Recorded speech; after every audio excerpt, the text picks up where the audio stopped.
next customization we're going to take you through is we're going to add this backsplash, a little 3.5-inch splash around the back side of the sink. This is just a peel and stick material. You can cut it on the chop saw. We picked it up at, it was Lowe's. It's right here. Comes in a 12 by 12 square for about $8. It's 0.93 of a square foot. So pretty easy install. You just peel this off after you cut it. I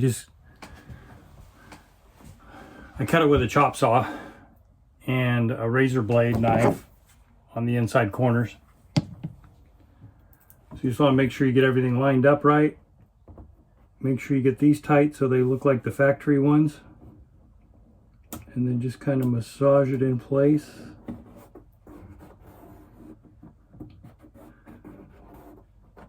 Like so, and give it a little push. And then I'm going to caulk the top of this with white. And also caulk down here.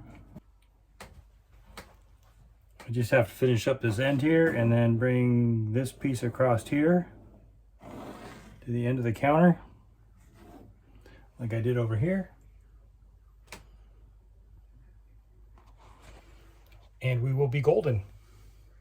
Okay, we're all taped off now, so I'm going to be caulking these joints right here around the base end of the backsplash tile,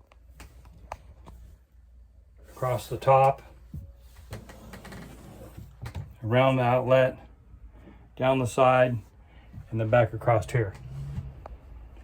Is this being a little picky with the caulking? Probably, but when you see when it's done by doing this, you'll see how nice it looks.